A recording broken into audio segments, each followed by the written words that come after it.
ยมีอารมณ์นี้บอกเวลาที่มีภายในใจแล้วบ่กล้าบอกเพราะยานคำตอบมันจะทำหายใจเก็บไว้ในใจจนนานอยากให้เจ้าหูว่าคอยนั้นมีหักให้เจ้าคนเดียวจะต้องทำอย่างใดไผก็บอกให้เฮาบอกไปบอกฮักเท่านั้นมันจะยากปานใดถ้าเจ้ามีใจคงจะดีแต่ถ้าเจ้าบ่สนใจแล้วค่อยจะทำอย่างใดดีอยากให้รู้แต่บอกก็บอกอยากจะบอกไปแต่มันเว้าบ่ออกเพราะย้อนคำตอบจะบ่กง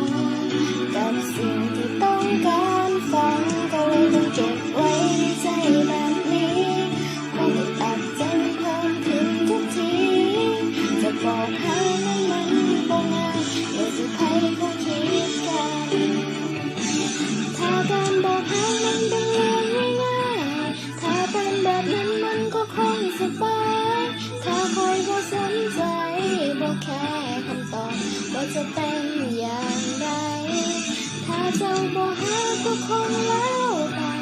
ถ้าเจ้าบ่สนใจคอยคงบ่เสียใจ